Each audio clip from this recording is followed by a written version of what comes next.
As you unwrap your favorite candy bar, consider this. Over 1.5 million children work in hazardous conditions to produce the cocoa that satisfies our cravings. Many of these young laborers wield machetes, carry heavy loads, and are exposed to harmful pesticides, all before they reach their teenage years. At what cost do we indulge in our chocolate obsession? Today we're peeling back the wrapper on the controversy behind how chocolate is made. A little history. The history of chocolate begins with the ancient Mesoamerican people, the Olmecs, the Mayans, and the Aztecs. These cultivated the cacao tree and developed a bitter drink made with its beans called xocolotl, in which they believed divine origins and medicinal properties resided. The Maya, 250 to 900 CE, valued cacao highly. They used beans for money and in the preparation of chocolate drinks, which they mainly reserved for kings, religions, and important ceremonies. The Aztecs also valued cacao. They dominated central Mexico from the 14th to the 16th century. They believed the food was a gift of Quetzalcoatl, the god of wisdom, and reserved it for religious rites and an extravagance only the wealthy could afford.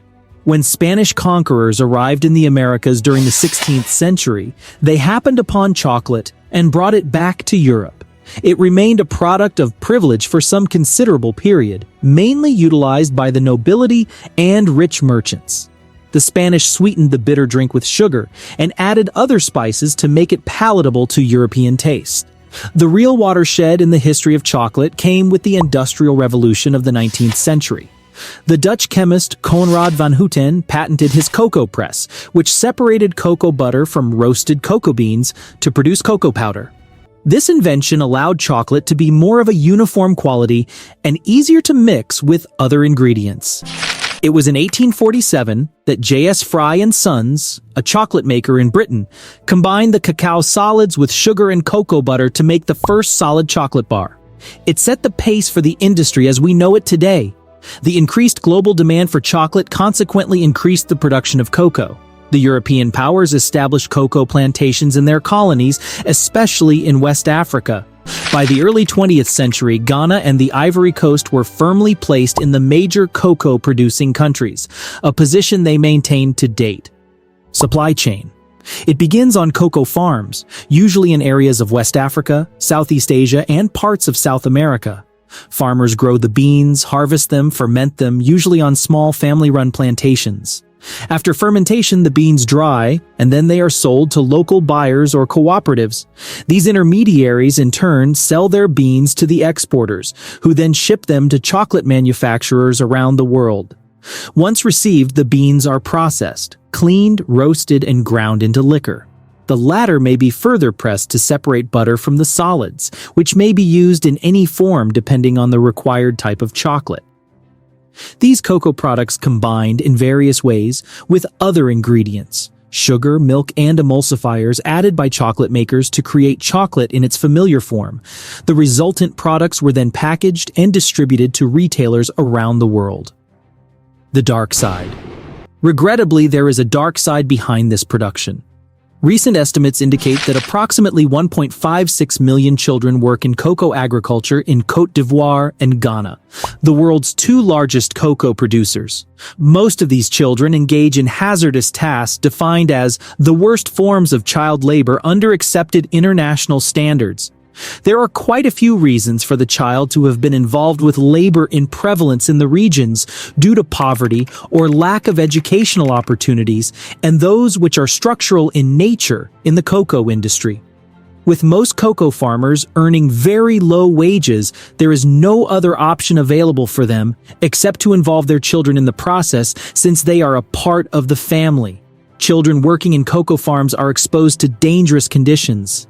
Common activities include use of machetes and other sharp tools for land clearing and harvesting of cocoa pods, carrying heavy loads of cocoa beans, application of pesticides without personal protective kits, and working for long hours during the day under the scorching sun.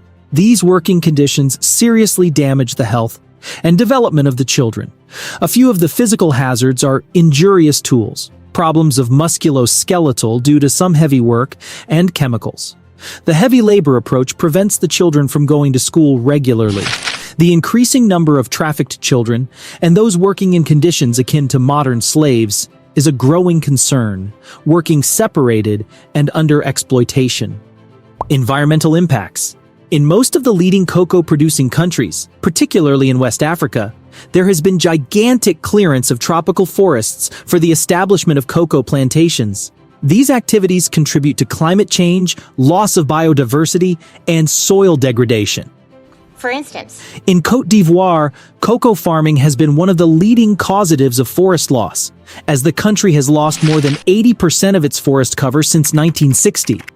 Other environmental issues are associated with pesticide use on cocoa plantations. The farmers are mostly highly dependent on pesticides to fight infestation and diseases that attack the cocoa trees. These may pollute the soil and water bodies, and in turn destroy the local ecosystems and human health.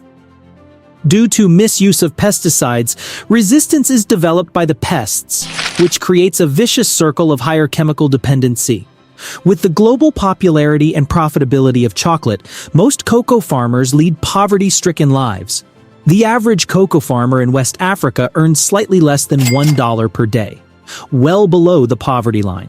Part of this low rate of income is contributed by the structure of the global cocoa market with unfair trade practices. In addition, the problem of low wages is further worsened by unfair trade practices. Some buyers take advantage of a lack of information about the market and also poor means of transportation among farmers and pay them prices lower than the prevailing market price. Long-term contracts tying farmers at low prices independent of market changes are also common. The low wages paid, together with unfair trade practices, can enslave most cocoa farmers in poverty. Coupled with extreme poverty, such economic instability in these regions has further resulted in other issues taking root within these countries producing cocoa. For example, child labor, in which farmers have to support their families while trying to secure the high-cost production of such enterprises. These have addressed issues like fair trade, sustainability certificates, and direct trade relations between chocolate makers and farmers. But systemic changes in the global cocoa market, along with increased farmer support, are required for significant improvements to occur in environmental impacts, as well as to improve farmer livelihoods. Possible solutions. The question would then be, what could be done to address the ethical and environmental problems of the industry? fortunately, A host of positive developments and solutions have emerged over the past years, pointing toward a better future for chocolate production, both in terms of sustainability and equity. Efforts have been made to deal with child labor involved in cocoa production for over 2 decades. In 2001, some of the largest chocolate companies signed the Harkin-Engel Protocol, pledging to forcibly eliminate the worst forms of child labor in their supply chains. But progress has been slow, and the problem persists. Fair trade initiatives have been brewing into a powerhouse of good impact. These efforts ensure that cocoa farmers get appropriate compensation for their work and work in humane conditions. Fair trade certification stabilizes farmer income by guaranteeing minimum prices for cocoa, with premiums for community development, further improving conditions in cocoa-growing regions. Applications concerning environmental issues are ever increasingly being made through the use of sustainable farming methods. These have targeted the maintenance of soil health, preventing deforestation, and limiting the use of chemicals. Agroforestry methods, for instance, grow cacao together with other crops and trees to ensure biodiversity and soil fertility. The application of such techniques could benefit not just the environment, but may also improve long-term yields and quality in the crops. Large chocolate companies acknowledge that they are part of the problem and have thus scaled up corporate responsibility programs. Many set ambitious targets for buying sustainably produced cocoa, investing in programs to improve farmer livelihoods through training on better agricultural practices, community development projects, and elimination of child labor from supply chains.